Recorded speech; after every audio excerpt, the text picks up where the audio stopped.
I came home from the hospital, my body still aching, my legs trembling with every step, the surgery incision burning beneath my clothes. I had spent 11 days admitted, 11 days fighting an infection that nearly took me, fighting the fear of not waking up, fighting the loneliness of those white walls where no one, not a single soul, had come to visit. Gregory, my son, my only child, never showed up. Michelle, his wife, didn't call, didn't text. Nothing. When the doctor discharged me, I had to ask a nurse to call a taxi because there was no one waiting. No one. I arrived home with the foolish hope of finding at least a note, a hot meal, some sign that someone had cared. I opened the door slowly, carrying my bag with the few things I had from the hospital. Silence greeted me first, then the shock. There was a second refrigerator in the kitchen. It was large, modern, and gleaming, planted right next to mine, the old, faithful fridge that had worked with dignity for years. I froze, staring at it. I couldn't understand. Gregory walked out of the living room with a can of beer in his hand, acting like nothing was out of the ordinary. Michelle followed behind him, carrying a roll of adhesive labels and a permanent marker. They didn't even look at me. "What is this?" I asked, pointing at the new appliance. Gregory took a long gulp before answering. "It's our fridge, Mama, for our things." "Our fridge?" I repeated, unable to believe it. Michelle knelt in front of the appliance and began sticking labels onto every shelf. She wrote her name in big, thick letters. Mich, Mich, Mich. On every shelf, every drawer, every available space. "Exactly," she said without turning around. "This is for our groceries, the ones we buy with our money. We don't want them getting mixed up with yours." I felt the floor shift beneath my feet. I still had the surgical stitches pulling at my skin. It still hurt to breathe deeply, and here they were, marking territory in my own kitchen. "But this is my house," I whispered. Gregory let out a dry laugh. "Yes, Mama, your house. But we live here too, remember? And frankly, with your meager Social Security, you can't buy the kinds of things that we like, so we decided to get better organized." Michelle stood up, admiring her work. Every label shone like a slap across the face. "Don't be offended, Elda. It's just practical. You buy your stuff with your money, we buy ours with ours. That way there are no mix-ups." "Mix-ups?" My voice cracked. "I have never, ever denied you anything from my refrigerator." "We know," Gregory said, crushing the empty beer can. "But this way is better, more organized, more fair." Fair. That word resonated in my head like a broken bell. I looked at the old fridge, mine, and then at the new one. Two worlds divided, two realities separated by an invisible but brutal line. The haves and the just surviving, the ones who matter and the ones who are in the way. "Besides," Michelle continued, opening the new fridge to show me the interior, which was stocked with fine cuts of meat, imported cheeses, and expensive wine. "We have certain standards. We don't really like to eat the same things as you. No offense." No offense, as if those words could soften the poison. Gregory approached and patted my shoulder condescendingly. "Relax, Mama. It's nothing personal. It's just that, well, you're not young anymore. Your pension barely covers the basics. We need more. We deserve more." Deserve. Another word that pierced me like a knife. I wanted to say something. I wanted to scream that I had worked 35 years in a textile mill, ruining my back to give that man everything he needed. I wanted to remind them that I sold my mother's jewelry to pay for his private college. I wanted to cry and ask them how they could treat me this way after everything, but I didn't say a thing. My body was too tired, my heart too broken. The surgery stitches throbbed, reminding me that I had barely survived something terrible. I didn't have the strength to fight. "I'm going to rest," I murmured, dragging my bag toward the little room in the back. "Sure, Mama, rest," Gregory said, already turning toward the living room where the television was waiting. Michelle closed her fridge with a satisfied thud. The sound echoed throughout the kitchen, throughout the house, throughout my chest. I walked down the hall, feeling every step like torture.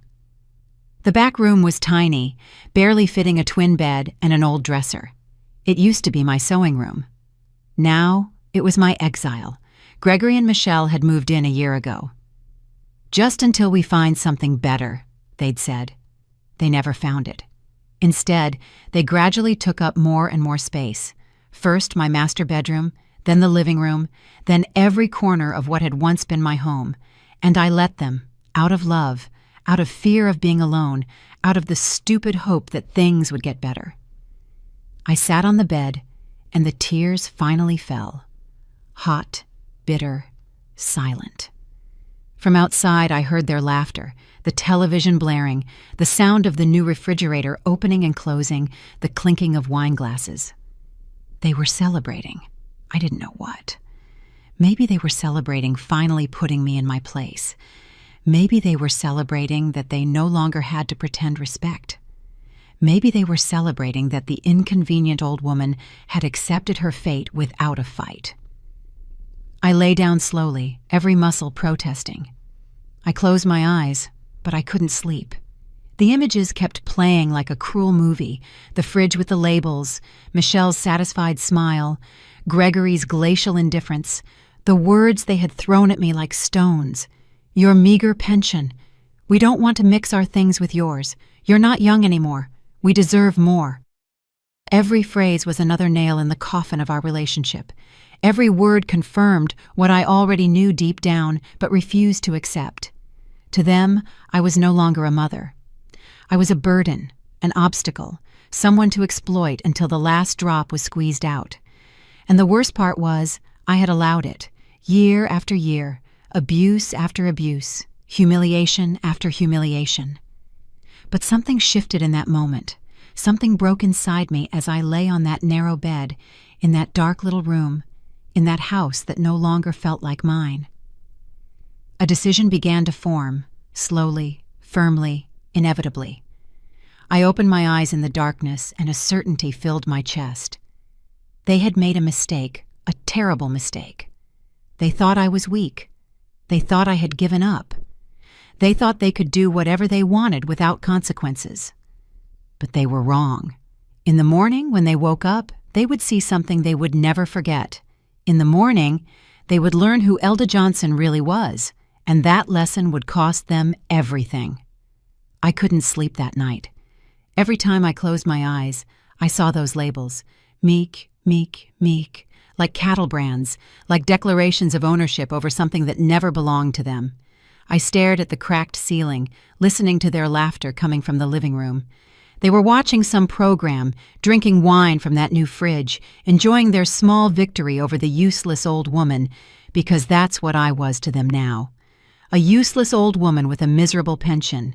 68 years old, a whole lifetime of work, and this was my reward. Tears kept falling, but now they were different. They were no longer sadness. They were rage, indignation, something that had been buried for years and was finally beginning to awaken. I remembered when Gregory was born, 42 years ago. I was 26. His father, Bernard, worked in construction, and I worked at the textile mill. We lived in a tiny apartment, but we were happy, or so I believed. Gregory was our miracle after 3 losses. I cared for him as if he were made of glass. I gave him everything, absolutely everything. When Bernard died 15 years ago from a sudden heart attack while at work, I thought the world was ending. Gregory was 27, already an adult, already with his own life, but he promised to take care of me. "You'll never lack for anything, Mama. I'll always be here." Lies. It was all lies. The first few years after Bernard's death were hard, but manageable. Gregory would visit, take me to the market, fix things around the house. Then he met Michelle. She arrived like a hurricane 8 years ago. Pretty, self-assured, ambitious. She worked in cosmetic sales, but lived as if she were a corporate executive. Expensive clothes, perfect nails, hair always styled at the city's most exclusive salon. From the beginning, I noticed something in her eyes. A coldness, a constant calculation. She looked at me, evaluating how much I was worth, what she could get from me. "She's a little intense," I told Gregory once, trying to be gentle. "You're just jealous, Mama. Michelle is incredible. She's exactly what I need." Jealous? I was worried. but he refused to listen. They got married 6 months after meeting, a costly wedding that I helped pay for because he was my only son and deserved the best. I gave them $10,000 of my savings, money I had saved for years working overtime. "We'll pay it back, Mama, as soon as we're stable." I never saw a penny back. After the wedding, visits became sporadic, calls became brief, but requests for money multiplied. "Mama, we need $1,000 for the apartment deposit." "Mama, the car broke down. We need $3,000 for the repair."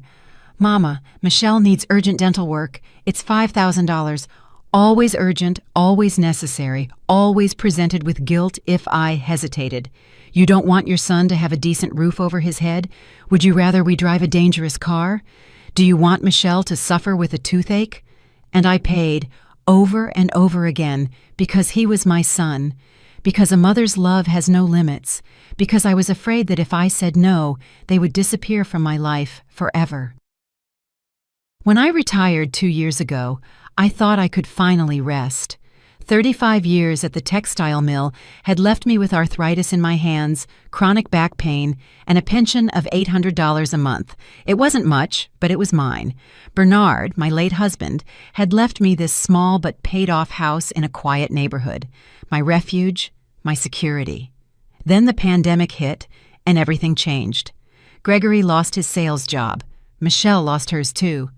Suddenly, they showed up at my door with suitcases. "It's temporary, Mama, just until we get back on our feet. A couple of months." A couple of months turned into a year, and in that year, everything rotted. In the beginning, they paid for some expenses, bought food, helped with the bills, but little by little, they stopped. "We're looking for work, Mama. It's tough out there. We barely have enough for ourselves." But Michelle kept buying new clothes. Gregory kept ordering imported beers. They both went out to expensive dinners while I ate eggs and bread. Then came the territorial takeover. First, it was the master bedroom. "We need more space, Mama. You can sleep in the back room. It's cozier." Cozy. What a cruel word to describe that tiny drawer. Then the living room. "We're putting our new television here. Yours is too old." My television worked perfectly. Theirs was unnecessary, but it arrived anyway. Gigantic, noisy, invading my space. After that, they started controlling the kitchen. Michelle reorganized everything. She threw out my old pots. "These things are hideous, Elda. So embarrassing." Those were the pots I had cooked for Gregory with his entire childhood, the ones Bernard gave me on our first anniversary. I saw them in the trash and didn't say a thing. I swallowed the pain, just as I had been swallowing everything else. The requests for money continued, but now they were different, more aggressive, more demanding. "Mama, I need you to lend me $2,000 for a course that will help me get a job." "Mama, Michelle needs a new phone. Hers doesn't work anymore. That's $1,000. "Mama, we have to pay the credit card or they'll sue us. $4,000 urgent." Every time I hesitated, the emotional blackmail started. "After everything I've done for you, any mother would do this for her son. If you really loved me, you wouldn't hesitate." And the worst of all, the one Michelle said with a poisonous smile, "One day we'll be the ones taking care of you, Elda. You'd better be generous now." Generous. I had been so generous that I had almost nothing left. My savings evaporated. The $30,000 I had accumulated over decades of sacrifice were gone in 2 years, spent on whims, luxuries, and lies disguised as needs. 3 months ago, I tried to access a separate savings account I had, one Bernard opened for emergencies. It had $6,000, my last reserve. It was empty. "What happened to the emergency account money?" I asked Gregory, trembling. He barely looked up from his phone. "Oh, I used that to pay off some debts. I was going to tell you. How did you get into that account? It was mine alone." "You gave me your password years ago, Mama. Don't you remember?" I didn't remember. Maybe I gave it to him in a moment of trust. Maybe he took it from a ledger. It didn't matter. The money was already gone. "Debts for what?" I insisted. "Things, expenses. Don't worry about it." Don't worry about it, as if I were a stupid child who understood nothing. That night, I cried until I had no tears left. I cried for Bernard, who had worked so hard to keep me safe. I cried for myself, for allowing all this. I cried for the son I thought I had, and who no longer existed.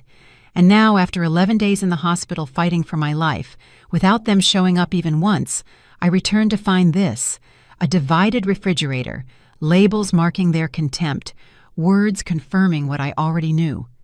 To them, I was garbage, a depleted resource, someone to continue squeezing until nothing remained.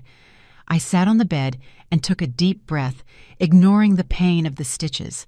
Something inside me had fundamentally changed. The Elda who always yielded, who always forgave, who always put her son first, had died in that hospital bed. The woman who returned was different, tougher, clearer, more determined. They wanted a war. They would get one, but not tonight. Tonight, I needed to rest, to think, to plan. I closed my eyes, and finally sleep came. It was heavy, dark, and filled with dreams where I was strong and they were crying. In the morning, everything would change. In the morning, my retaliation would begin. I woke up before dawn, 5 o'clock in the morning. The house was absolutely silent. Gregory and Michelle were still sleeping in my bedroom, in my marital bed, under the sheets I had bought with my first retirement check. I got up slowly, feeling every muscle protest. The surgical stitches pulled, but the pain didn't frighten me anymore. I knew there were worse pains than the physical. I walked to the kitchen like a ghost. The new fridge shone in the dim light. Those damn labels reflected the little light coming through the window. Mish, mish, mish. I opened my old half-empty fridge, a carton of milk, 3 eggs, some cheap cheese, bread from the day before. That was all I had to eat. My $800 pension went to medicine, utilities, and the loans Gregory extracted from me every month. Then, just to confirm what I already knew, I opened their fridge. Stocked. Absolutely stocked. Imported steaks, salmon, shrimp, 3 types of imported French cheese, wines that cost more than $50 a bottle, exotic fruits, gourmet bakery desserts, premium deli meats. I closed the door, feeling a mix of rage and disgust. They ate like royalty while I survived on scraps. They indulged in luxuries while I counted pennies to buy bread, and they did it in my house with my money under my roof. I poured myself a glass of water and sat at the kitchen table. I needed to think clearly. I needed a plan. I could kick them out. It was my house. It was legally in my name, but Gregory had made me sign a paper 6 months ago. It's just to update the will, Mama, to keep everything in order. I signed without reading properly. I trusted him. I had always trusted him. What had I really signed? I didn't know, and it terrified me. I could leave myself, find a small apartment, leave them with the house and disappear. But with what money? My pension barely covered survival. Rent would leave me on the street. I could confront them, shout everything I felt, but I had tried that before. It always ended the same way. They would deny, manipulate, and make me feel guilty for doubting their love. Mama, how could you think that of us? We're taking care of you, can't you see? You're so ungrateful. No, I wouldn't fall into that trap this time. I heard a noise upstairs, footsteps. They were waking up. I quickly retreated to the back room and closed the door. I didn't want to see them yet, not until I knew exactly what to do. I lay down again, pretending to sleep while listening to their morning movements. The shower running, Michelle yelling at Gregory because he used her expensive shampoo, Gregory responding with indifference, the 2 of them arguing over who would make breakfast. No one mentioned my name. No one asked how I had slept. No one knocked on my door to see if I needed anything after 11 days in the hospital. I simply didn't exist to them. Around 9 in the morning, I heard them leave. The front door closed forcefully. The car started and drove away. I waited 10 more minutes to make sure they wouldn't return for something forgotten. Then I emerged from the little room. The house was a mess. Dirty dishes in the sink, clothes scattered on the sofa, food wrappers everywhere. They had eaten smoked salmon and cream cheese for breakfast. The remains were on the counter, uncovered, attracting flies. I cleaned mechanically, not because I wanted to, but because it was what I had always done. clean up their messes, gather their trash, erase their tracks. As I washed the dishes, I looked out the window and saw my neighbor, Renata Hayes, watering her plants. Renata was 71, a widow too, living alone, but she looked happy, always smiling, always dressed nicely, always at peace. We had known each other for 20 years, but we had never been very close, just polite hellos, comments about the weather, nothing deep. But in that moment, seeing her there with her watering can and straw hat, I felt terrible envy. She had what I had lost: dignity, autonomy, peace. As if she had felt my gaze, Renata turned and saw me in the window. She waved. I waved back weakly. Then she did something unexpected. She put down the watering can and walked toward my house. She knocked on the door. I hesitated. I didn't want anyone to see me like this, destroyed, humiliated. But something compelled me to open it. "Elda, hello," Renata said with a warm smile. "I saw you got home from the hospital yesterday. How are you doing?" How was I? Such a simple yet impossible question to answer. "I'm improving," I managed. Renata studied me with those wise eyes that had seen too much life. "May I come in for a moment?" I don't know why I said yes. Maybe because I desperately needed to talk to someone who wasn't Gregory or Michelle. Maybe because her gaze contained something I had forgotten existed: genuine compassion. We went into the kitchen. Renata saw the 2 refrigerators immediately. Her eyes widened in surprise. "That's new," she commented, trying to sound neutral. "It's for my son and daughter-in-law. For their things," I explained, feeling the shame burn on my cheeks. Renata didn't say anything for a moment. She just observed the labels with Michelle's name. Then she looked directly at me. "Elda, forgive me for being direct, but I need to tell you something I've wanted to say for months." My heart sped up. "What is it?" "Your son and your daughter-in-law. I hear them sometimes. The walls aren't that thick. I hear how they speak to you, how they treat you." I lowered my gaze. The humiliation burned in my throat. "Last night," Renata continued, her voice soft but firm, "when you got home from the hospital, I heard everything. I heard what they said to you about the fridge, about your pension, about your groceries." Tears started to fall before I could stop them. "And I heard something else." Renata approached and put her hand on mine. "After you went to sleep, I kept listening." "What did they say?" I whispered, even though part of me didn't want to know. Renata took a deep breath. "They were celebrating, toasting with wine, and Michelle told Gregory something that chilled my blood. She said, 'It won't be long now. The old woman can't last much longer. When she dies, this house will all be ours. It's worth at least $200,000. We can sell it and finally live well.'" The world stopped. Renata squeezed my hand, and Gregory laughed and said, "I hope she hurries up. I'm tired of pretending I care." Something broke inside me. Not my heart. That was already shattered. Something deeper, more fundamental. The illusions, the hopes, the idea that somewhere, beneath all the cruelty, my son still loved me.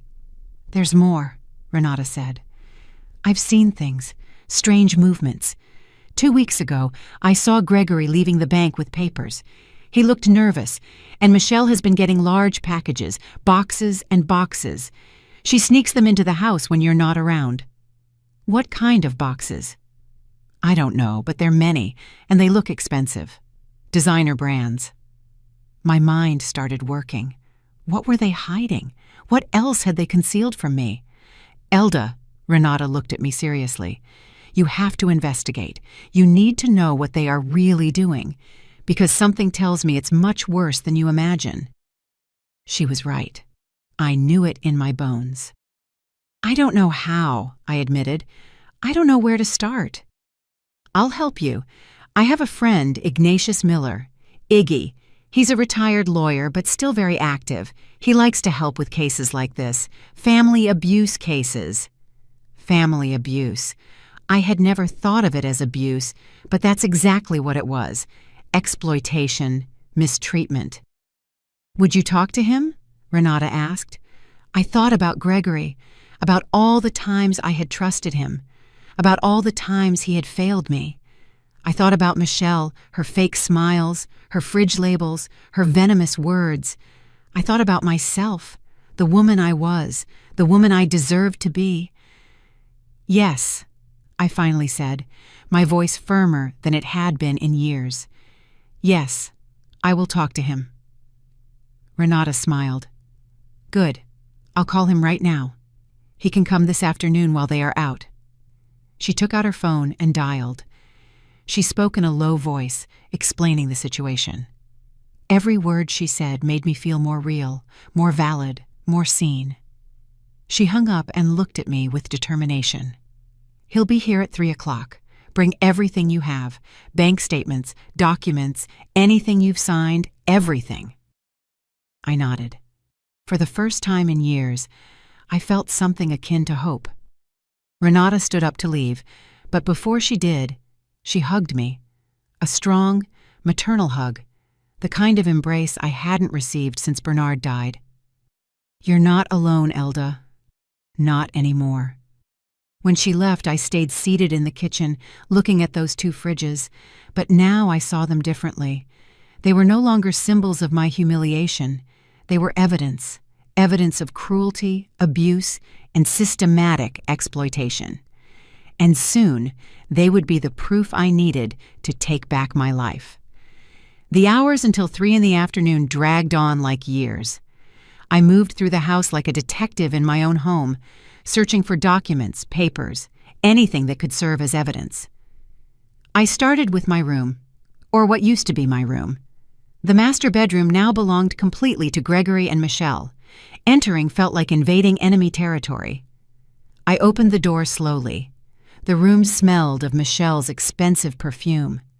The bed was unmade, clothes were scattered everywhere, boxes were stacked against the wall, the same boxes Renata had mentioned.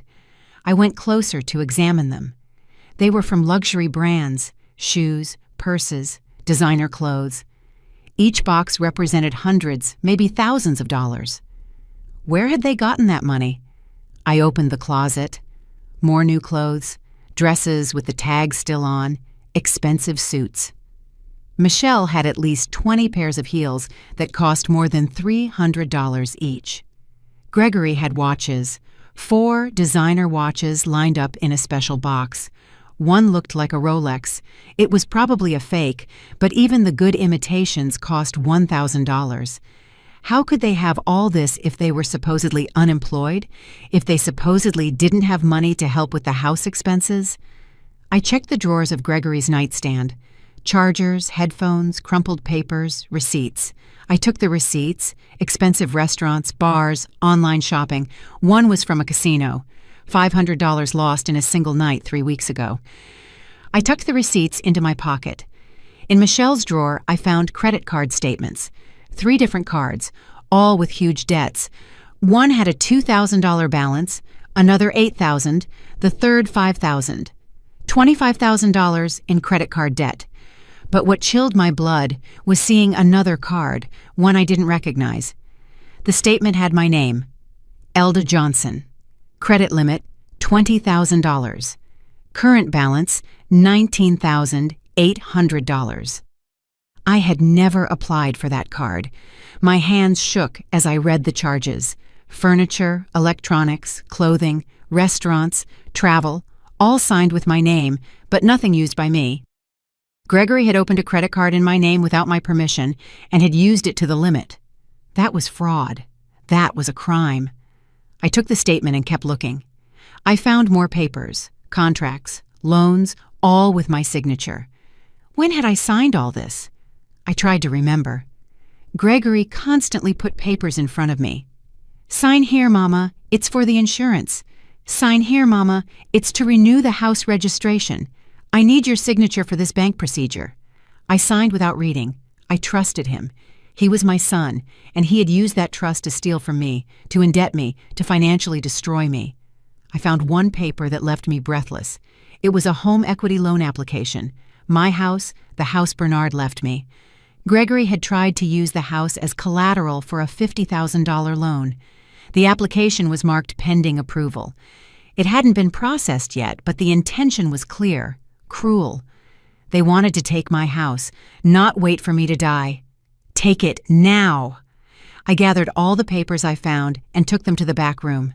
I hid them under the mattress. My heart was pounding so hard I thought it would explode. Then I went to the kitchen and looked for my own documents, the ones I kept in a cookie tin above the cupboard, bank statements, pension receipts, medical bills. I pulled out the last 6 months of statements and started reviewing them carefully. There were transfers I didn't recognize, large withdrawals, $500 here, $800 there, $1,000 further down. Small amounts that added up to thousands, and there were automatic charges, premium streaming service subscriptions, exclusive gyms, gourmet food delivery apps, all in my name, all charged to my account. I did the math in my head. In the last 6 months, they had taken almost $20,000 from my account between transfers, withdrawals, and unauthorized charges. $20,000 that I hadn't spent, that I didn't even know was missing, because Gregory helped me review the accounts every month. He only showed me what he wanted me to see. The manipulation was perfect, systematic, calculated.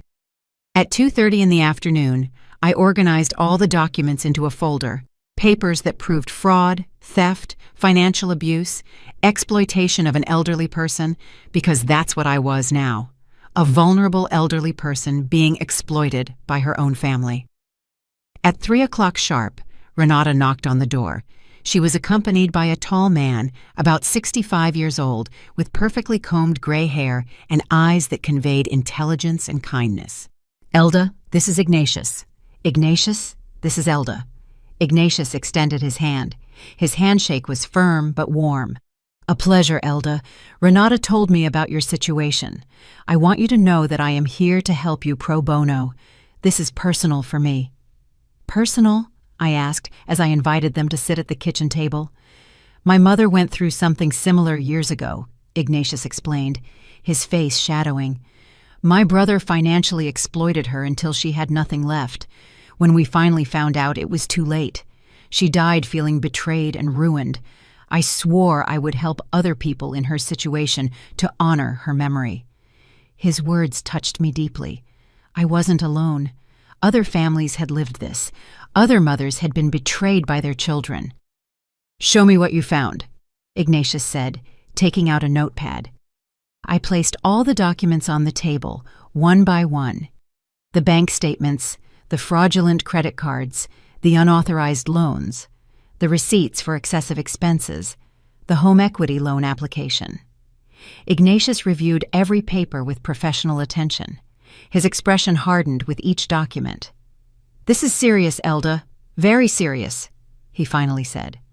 "What your son has done constitutes several crimes: identity theft, grand larceny, elder financial abuse, forgery."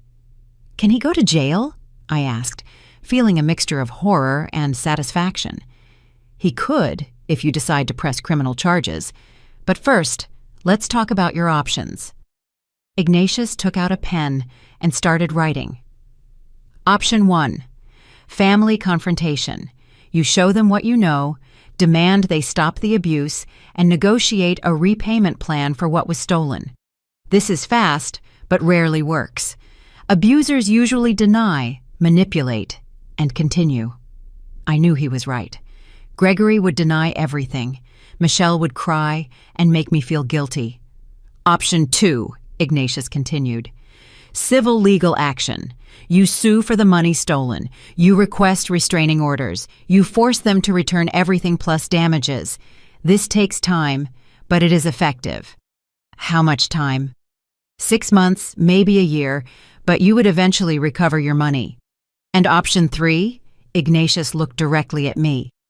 "Criminal action. You press charges for fraud. The police investigate. If there is enough evidence, and there is plenty here, your son and daughter-in-law could face criminal charges, jail time, a criminal record, severe consequences." Silence filled the kitchen. Renata put her hand on mine. "You don't have to decide now," Ignatius said softly. "But if you need to act quickly, look at this."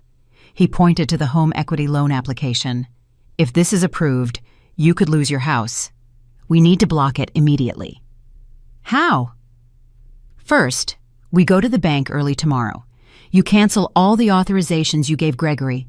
You change your passwords. You freeze your credit so he can't open any more accounts in your name. Second, we alert the bank about the fraud.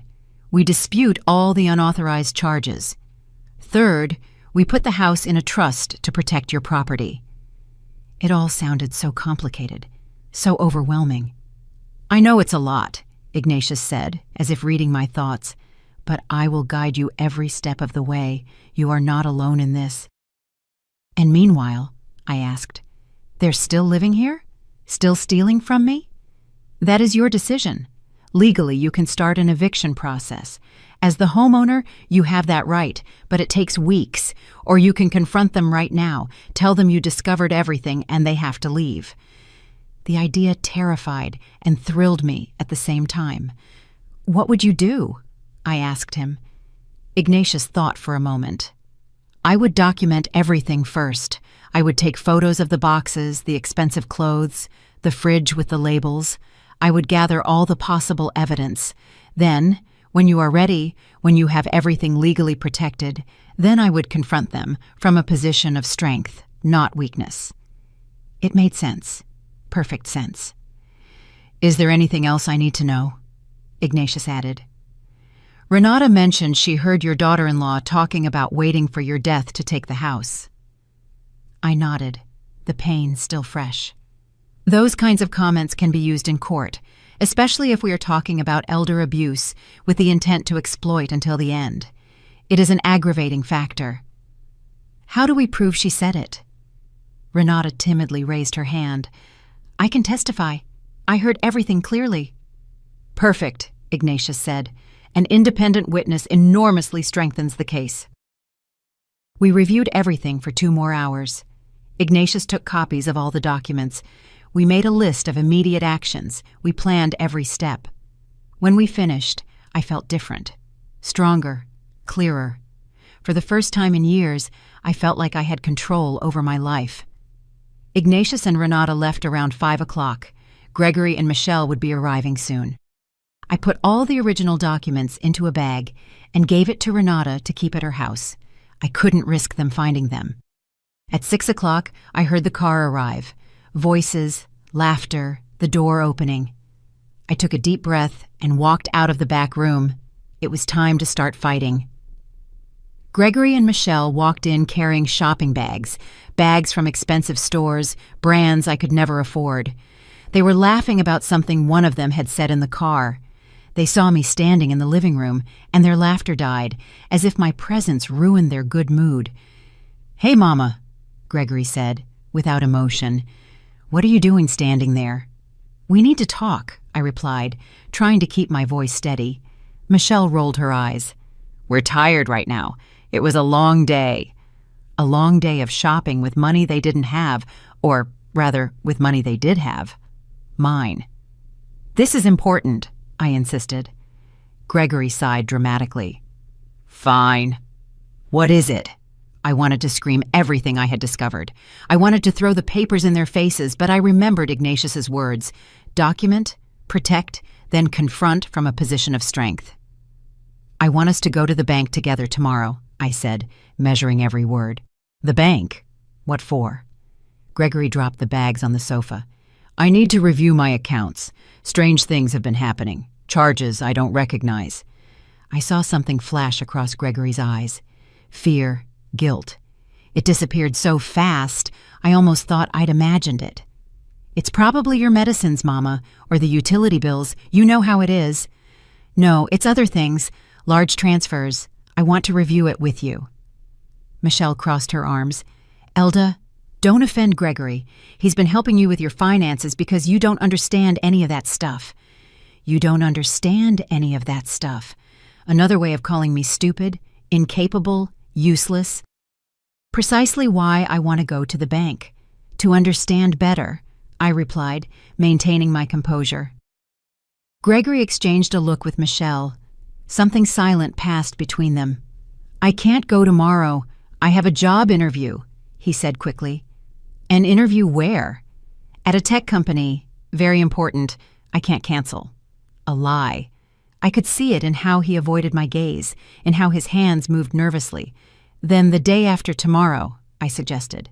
"God, what a bother," Michelle muttered, opening her fridge, the fridge with her name on the labels. She pulled out a bottle of very expensive wine. Gregory approached me, putting his hand on my shoulder with false tenderness. "Mama, I think you're still weak from the surgery. Maybe you're confused. Rest. I'll take care of everything." I'll take care of everything. That was exactly the problem. "I'm not confused, Gregory." His expression changed. The mask of the worried sun cracked for a second. I saw something cold, calculating. "What exactly are you insinuating?" "I'm not insinuating anything. I just want to go to the bank. Reviewing my accounts is my right." Michelle returned with 2 wine glasses. She handed one to Gregory. They didn't even offer me one. They drank in front of me as if celebrating something. "You know what, Mama?" Gregory said after a long drink. "You're being ungrateful. After everything we've done for you. Everything you've done for me." The words came out harder than I planned. "Yes, we live here to take care of you. We could be in our own place, living our own lives, but no, we're here putting up with it, sacrificing ourselves. Sacrificing yourselves in my house, eating my food, spending my money. No one asked you to stay," I said softly. The silence that followed was dense, dangerous. Michelle slammed her glass down on the table. "You know what? I'm sick of your attitude, Elda. You came home from the hospital yesterday with that martyr face, as if we were the villains in your story." "I never said—" "You don't have to say it. It shows in how you look at us, how you talk, as if we owe you something." "I gave you everything," I whispered. "Everything." Michelle laughed, a cruel, sharp laugh. "You gave Gregory a mediocre childhood in a forgotten neighborhood. You raised him with limitations, with a poor person's mentality. We had to work twice as hard to overcome all that." Every word was a stab. Gregory didn't stop her. He just drank his wine, looking away. "I broke my back working so he could have the best," I said, feeling the tears threaten. "The best? Please. The best would have been giving him real opportunities, connections, a better life. But no, you filled him with guilt and obligations." "Michelle, enough," Gregory murmured, but without conviction. "It's time she hears the truth. Elda, you are a burden. You always have been. Gregory is too nice to tell you, but I'm not. Living here is a huge sacrifice. Tolerating you is exhausting." The tears fell. I couldn't stop them. "If it's such a sacrifice," I said between sobs, "you can leave whenever you want." Gregory put down his glass and approached me with a serious expression. "Mama, this is our house as much as yours. Dad would have wanted it this way. A family home." "Your father left it to me, for my security." "Well, now we're all here together, as a family." His tone was final. There was no room for discussion. Michelle gathered the shopping bags. "I'm going to put these away. Gregory, help me." I watched them climb the stairs with their expensive purchases. I heard the door to my old bedroom close. I was left alone in the living room, trembling. The confrontation had gone worse than I imagined. They hadn't admitted anything. They had twisted everything to make me feel guilty. But something had changed. I no longer doubted. I no longer questioned if I was exaggerating. Michelle's words had been crystal clear. I was a burden, an obstacle, someone to tolerate until I died. I went to the back room and took out my phone. I texted Renata. "I need to go to the bank tomorrow morning. Can Ignatius come with us?" The answer arrived in seconds. "Of course. We'll pick you up at 8. I put away the phone and sat on the bed. Upstairs, I could hear their voices. They were talking in a normal tone now, probably laughing at me, at the foolish old woman who was finally realizing the truth. But I wasn't foolish anymore, and tomorrow I would start reclaiming what was mine. That night, I didn't eat. I wasn't hungry. I just went to bed early, listening to their footsteps upstairs, the television on, their occasional laughter. I closed my eyes and thought about Bernard, how hard he had worked to leave me protected, how disappointed he would be to see his son like this. "Forgive me, Bernard," I whispered in the dark. "I let them destroy what you built, but I'm going to fix it. I promise." And for the first time in months, I slept deeply, because I knew the war had begun, and this time I wouldn't lose. I woke up at 6 in the morning. It was still dark outside. The house was silent. Gregory and Michelle were sleeping soundly after emptying another bottle of wine the night before. I got dressed carefully. I chose my best clothes, an outfit I had bought for Bernard's funeral and barely wore. I wanted to look dignified, strong, not like the sick old woman they thought I was. By 7:30, I was ready. I took my purse with the few documents I had kept with me. The rest was safe at Renata's house. I heard movement upstairs, steps toward the bathroom. Gregory was waking up. I left the back room and went to the kitchen. I made coffee. I acted normally, as if nothing had happened last night, as if their words hadn't shattered me. Gregory came down in his pajamas, his hair messy. He seemed surprised to find me awake. "Morning," he said, his voice husky from sleep and wine. "Good morning. Coffee?" "Yeah, thanks." He sat at the table, checking his phone. I poured him a cup. My hands didn't tremble. I was surprisingly calm. "You going out?" he asked, noticing my clothes. "I have a doctor's appointment. Post-op checkup."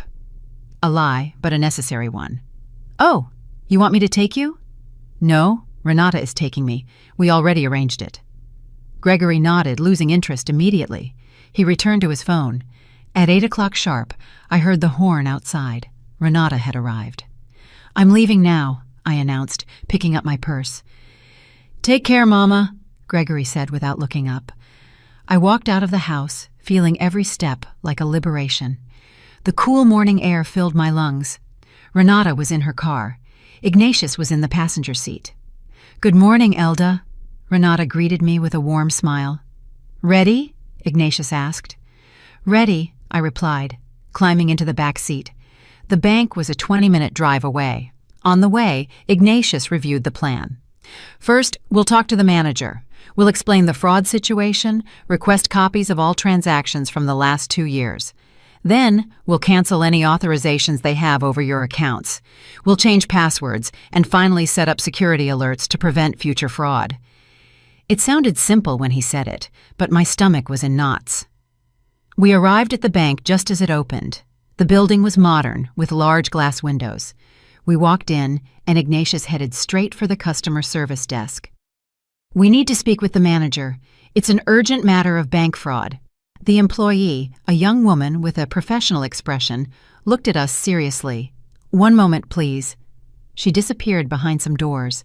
5 minutes later, she returned with a man in his 50s, gray suit, kind expression. "I'm Alonso Mendez, manager of this branch. How can I help you?" Ignatius extended his hand. "I'm Ignatius Miller, attorney at law. I represent Mrs. Elda Johnson in a case of financial fraud." Alonso led us to a private office. He closed the door. We sat down. "Please explain the situation." Ignatius spoke first, presenting the case clearly and professionally. Then it was my turn. My voice was shaky at first, but gained strength as I recounted everything. The unauthorized loans, the credit cards opened in my name, the transfers I didn't recognize. Alonso listened intently, taking notes. His expression grew more serious with every detail. "Do you have documents to support this?" he asked. Ignatius placed the copies of the fraudulent bank statements on the desk. Alonso reviewed them carefully. "This is very serious," he finally said. "I'm going to need you to fill out a formal fraud report. We'll also review all your accounts immediately." The next hour was spent on his computer, reviewing every transaction. His expression grew darker and darker. "Mrs. Johnson," he said after a long silence, "there are multiple irregularities. Large transfers to accounts you don't recognize, withdrawals from ATMs far from your usual area, Recurring charges for services you say you never contracted." "How much?" I asked, though I was afraid to know. Alonzo did some calculations. "In the last 2 years, approximately $42,000 have left your accounts in transactions you did not authorize." 42,000. I felt faint. Renata held my arm. "And this," Alonzo continued, pointing to his screen, "this is a home equity loan requested 2 weeks ago for $50,000, using your house as collateral." "I never authorized that." "I know, and the signature on the application is suspicious. It appears to be forged." Alonzo showed me the digital document. The signature looked like mine, but there were subtle differences. "Gregory has access to my documents. He could have copied it," I said. "That constitutes forgery, a serious crime." Alonzo looked at Ignatius. "Will you proceed legally?" "Yes," Ignatius replied firmly.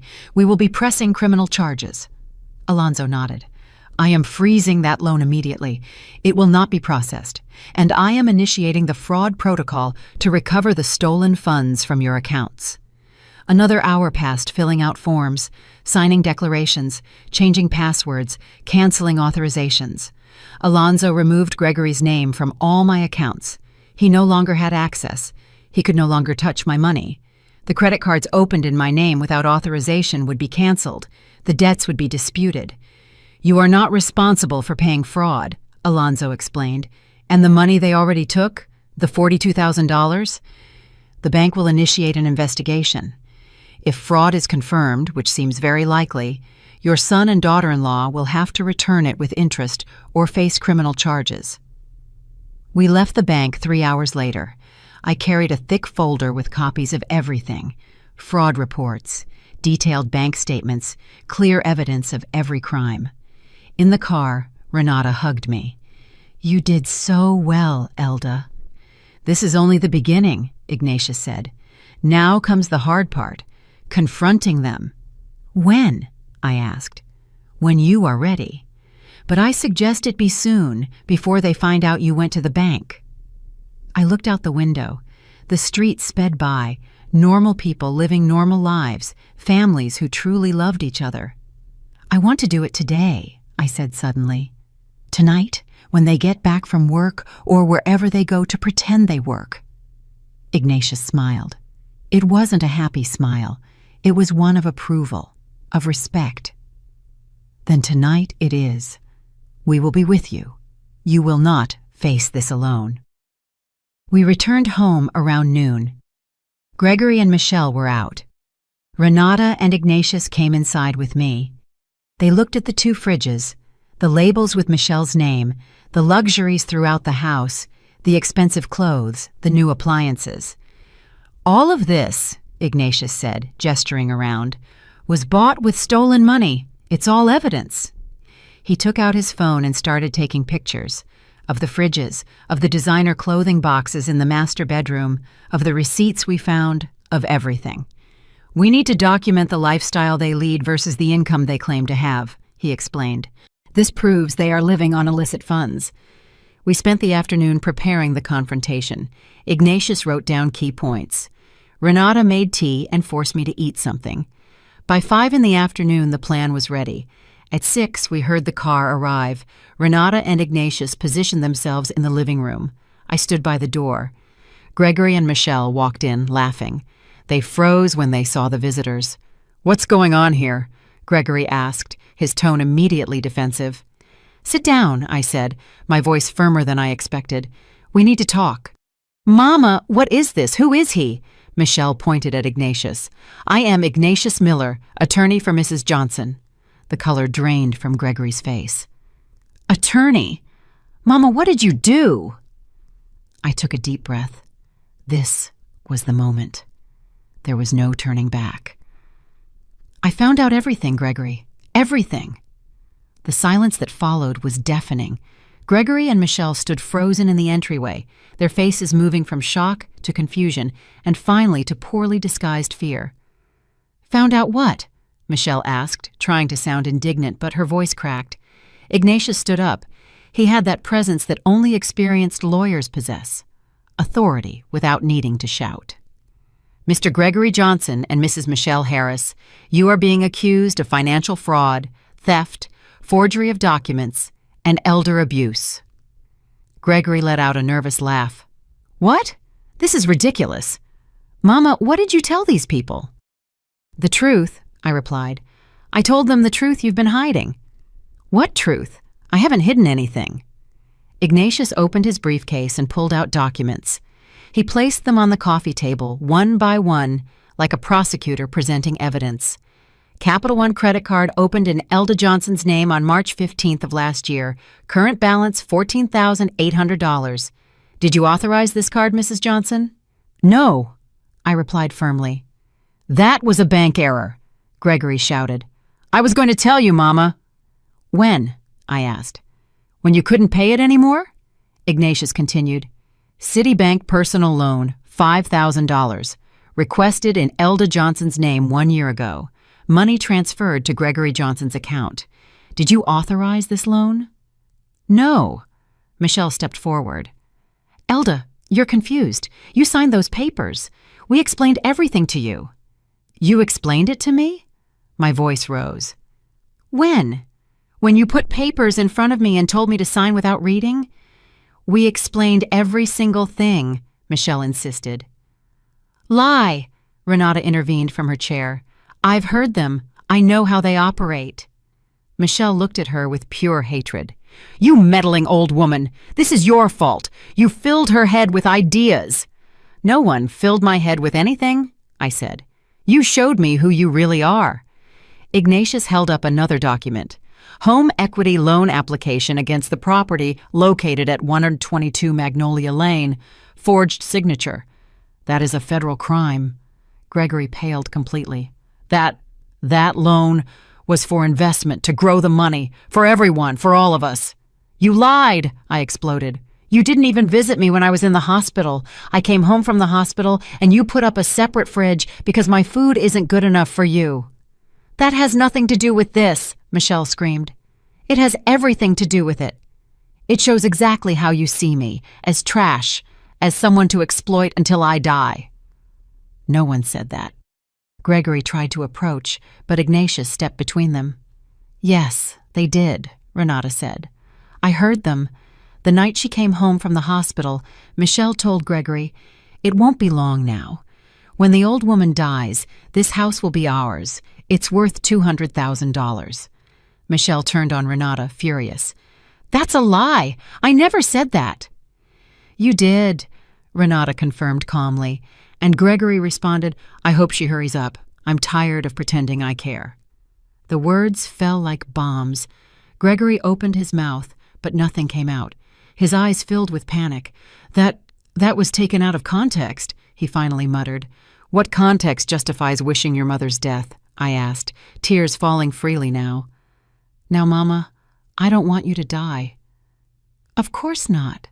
But you want my house, my money, everything I have left. That's different." "No, it's not different. You robbed me, you lied to me, you exploited me, and you were hoping I would die so you could take what little I have left." Ignatius took control again. "We have all the documentation from the bank. $42,000 fraudulently withdrawn from Mrs. Johnson's accounts in the last 2 years. Unauthorized transfers, unexplained withdrawals, charges for services she never contracted. I managed her finances because she asked me to," Gregory shouted desperately. "Managing finances does not mean stealing," Ignatius replied coldly, "and it certainly does not include opening unauthorized credit accounts." Michelle changed tactics. She collapsed onto the sofa, covering her face with her hands. She started to cry. Dramatic sobs, exaggerated gasps. "I can't believe you're doing this to us, Elda, after all we sacrificed for you. We live in this awful house to take care of you. We left our lives to be here." "This awful house you wanted to steal from me," I thought. "We didn't want to steal it from you, just secure our future. At the expense of mine." Gregory ran his hands through his hair. He was sweating. His eyes searched for an escape, an explanation, anything. "Mama, we can fix this. We'll pay it all back little by little. But don't do this. Don't involve lawyers. Don't destroy your own family." Destroy my family? I repeated, incredulous. I'm the one destroying it, not you two who robbed me, who lied to me, who treated me like a burden. We were desperate, Michelle screamed. Do you think we wanted to live like this? In this old house with a retiree who barely survives?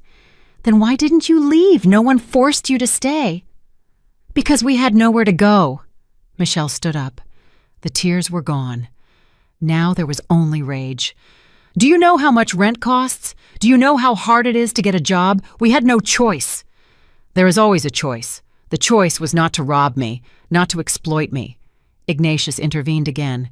You have two options. First, you return every stolen penny plus interest. You leave this house immediately. You sign a legal agreement acknowledging the fraud and accepting a repayment plan.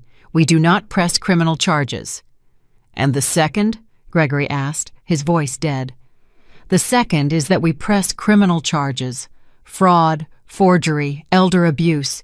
You face between 5 and 15 years in prison, criminal records, your lives ruined. The silence returned, heavy, suffocating. Michelle was the first to speak. We don't have $42,000, not even close. Then start getting it, Ignatius said. Sell everything you bought with stolen money, the clothes, the shoes, the electronics, all of it. That won't even get $10,000, she protested. Then get real jobs and pay monthly until the debt is fully covered. Gregory slumped into a chair. He looked defeated, small, nothing like the son I had raised. Mama, he said, his voice broken, are you really going to do this? Destroy your own son? You destroyed yourself, Gregory. I'm just protecting myself. I'm your son, your only family. A son doesn't steal from his mother. A son doesn't wish her dead. A son doesn't treat her like trash. We love you. You love my money. You love my house. You never loved me. Maybe when you were a child, but that child died a long time ago. Gregory started to cry. Real tears this time. Sobs from someone who finally understood that he had lost everything. Please, Mama, please don't do this. I looked at my crying son. Part of me, the part that had carried him as a baby, the part that had cared for him when he was sick, the part that had sacrificed everything for him, wanted to yield. It wanted to hug him and say everything would be okay. But another part, the new part, the part that had awakened in that hospital, knew the truth. If I gave in now, everything would continue. The abuse, the exploitation, the cruelty. You have until tomorrow at noon to decide, Ignatius said. Option 1 or option 2. But you are leaving this house today, regardless. Today? Michelle nearly screamed. Where are we going to go? That is not my problem, I replied. Just as it wasn't your problem where I would sleep when you took my bedroom. Ignatius pulled out some final papers. This is an immediate notice of eviction. You have 2 hours to pack your personal belongings and leave. This is illegal, Michelle shouted. It is not. This is Mrs. Johnson's home.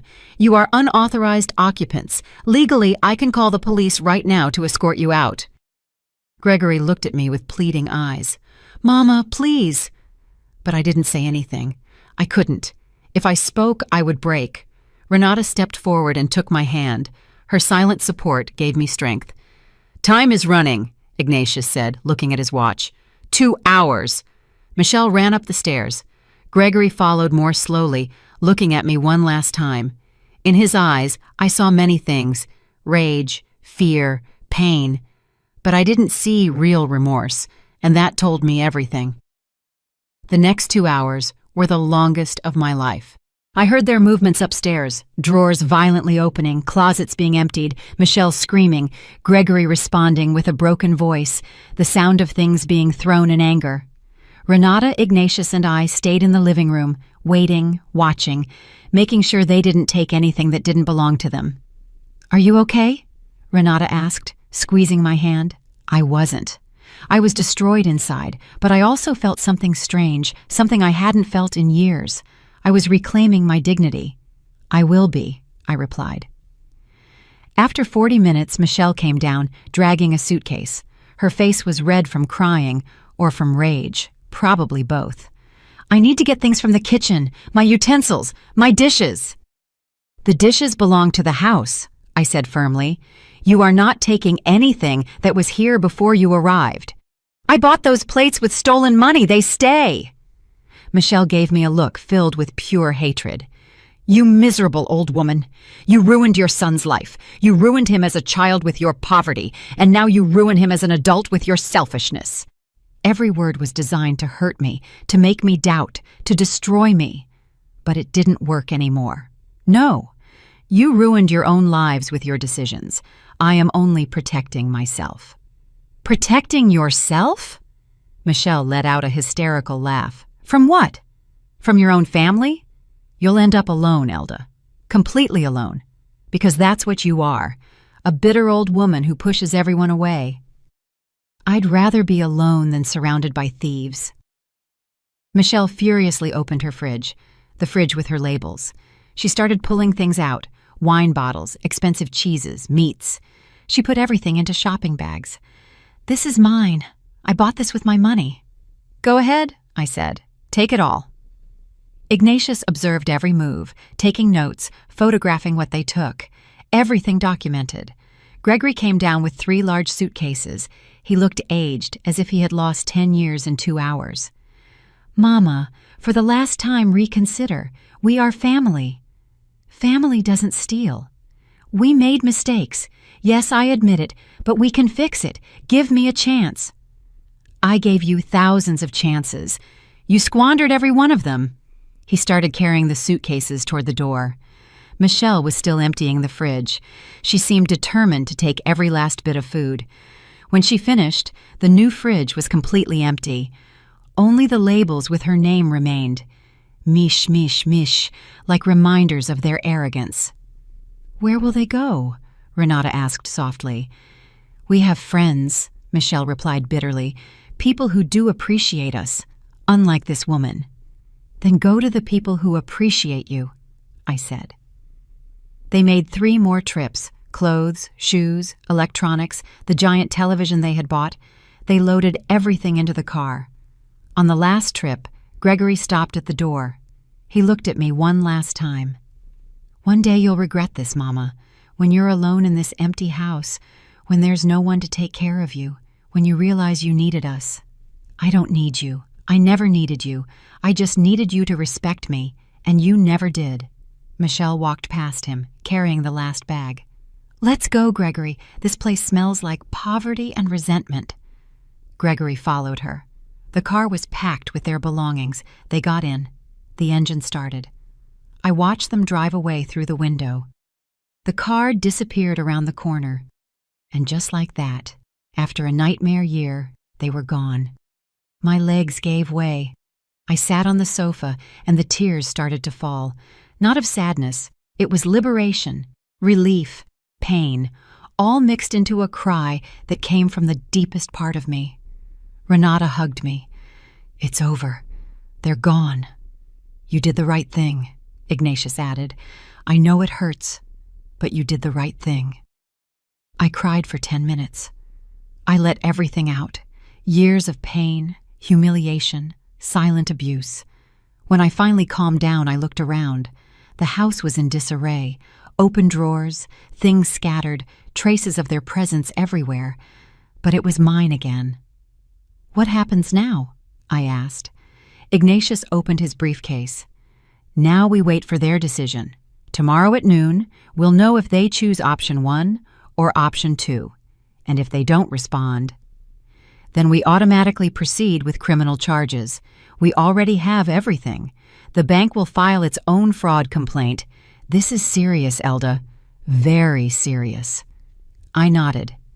Part of me, the maternal part that would never completely die, hoped Gregory would choose the right option, that he would admit his guilt, pay what he stole, and at least try to redeem himself. But another part knew the truth. Gregory and Michelle only regretted being caught, not what they did. Renata stayed with me that night. She didn't want to leave me alone. She made dinner. We tidied up some of the house. We talked about unimportant things, her plants, the weather, everything but what had just happened. When I finally went to sleep, For the first time in a year, I slept in my own master bedroom. They had left the bed unmade. The sheets smelled like Michelle's perfume, but it was my room, my space. I changed the sheets, opened the windows to let in fresh air, and cleaned the traces of their presence. And when I lay down in my bed, in my room, I felt something I hadn't felt in a long time. Peace. The next morning, I woke up with the sun streaming through the window. Renata was already in the kitchen making breakfast. "Good morning. How did you sleep?" "Better than in months," I replied honestly. We ate breakfast together, eggs, toast, coffee. Simple but delicious. "Do you think they'll respond before noon?" I asked. Renata shrugged. "I don't know, but if they don't, Ignatius is ready to proceed." The hours passed slowly. 10 in the morning, 11:30. At 12:10, my phone rang. It was an unknown number. "Hello? Mama?" Gregory's voice sounded different, tired, defeated. "What do you want?" "I need to talk to you. Can I come to the house? Just me? Michelle stayed where we are." I looked at Renata. She nodded. "Come, but Ignatius will be present." "Okay." I hung up and called Ignatius. He arrived in 15 minutes. At 12:25, Gregory knocked on the door. I opened it. He looked terrible. Deep bags under his eyes, wrinkled clothes, uncombed hair. We went into the living room and sat down. Ignatius was ready with his notepad. "I accept option 1, Gregory said, without preamble. "You will sign the agreement. You will admit to the fraud. You will commit to paying everything back?" Ignatius asked. "Yes, everything. But I need time. I don't have the money now." "How much do you have?" "Nothing. 0. We spent everything." Ignatius did some calculations in his notepad. $42,000 plus 5% annual interest is approximately $47,000. If you pay $500 a month, it will take almost 8 years. "I don't have a job. I can't commit to $500 right now." "Then get a job. 2 jobs if necessary. This is non-negotiable." Gregory ran his hands over his face. "Michelle left me. When I told her I would accept option 1, she called me a coward and walked out. I don't know where she is." I didn't feel pity. I didn't feel anything. "That is between you and her. The agreement is with you. She will have her own legal process." "I know." Gregory looked directly at me for the first time. "Mama, I'm sorry. I really am." "I'm not interested in your apology. I'm interested in you paying back what you stole." "I'll pay it all. I swear." Ignatius pulled out documents. "Sign here, and here, and here." Gregory signed without reading. His hand was trembling. "You will pay $300 a month until you get stable employment. Then $500. The first payment is due in 30 days. If you miss a single payment, we press criminal charges immediately." "Understood." We finished the paperwork in silence. When it was over, Gregory remained seated, as if waiting for something. "Anything else?" I asked. Can we fix this someday? Our relationship?" I looked at him. My only son, the baby I carried, the boy I raised, the man who betrayed me. "I don't know, Gregory. Honestly, I don't know." He stood up slowly, walked toward the door, and stopped. "I love you, Mama. I know you don't believe it, but I love you." I didn't answer. I let him go. When the door closed, I released the air I had been holding. "That's it," Ignatius said. He signed. He's legally obligated. And Michelle? She'll have her own process. The bank will pursue her for the fraudulent cards. She won't escape. Justice was in motion, slow but inevitable. 3 months passed since that day. 3 months of rebuilding, of healing, of learning to live again. Gregory made the first payment, $300 exactly. It arrived by bank transfer, without a note, without a message, just the money. He paid the second month too, and the third. We didn't talk. We didn't see each other. There was only that monthly transfer that arrived punctually, proof that he was at least trying to remedy what he had destroyed. Michelle, on the other hand, disappeared completely. The bank initiated legal action against her. There was an arrest warrant for fraud, but no one knew where she was. She probably fled to another city, maybe another country. I didn't care. As long as she didn't return to my life, she could be anywhere. The house gradually became mine again. Renata helped me redecorate. We painted the walls a warm cream color. We bought new curtains with small floral patterns. We rearranged the furniture. The new fridge, the one with Michelle's labels, I sold it. A neighbor bought it for a good price. With that money, I bought plants for the garden, roses, lavender, sunflowers. My old fridge stood alone in the kitchen, as it should have always been, and I filled it with food I liked. Fresh fruit, vegetables, a piece of pie on Sundays. Renata became more than a neighbor. She became family, the family I chose. We had tea every afternoon, walked in the park on Saturdays. We watched old movies on Sundays. "You know what the best part of all this is?" she asked me one day as we watered the plants together. "That you got your smile back." She was right. I had started smiling again, laughing, feeling genuine joy. The money the bank recovered was deposited into my account. Not all of it, but a significant portion. $18,000 were returned after the investigation. The rest would come from Gregory's payments over the next few years. With that money, I fixed things in the house that had been broken for years. The leaking roof, the bathroom plumbing, the garage door, practical things that gave me peace of mind. I also set aside an emergency fund.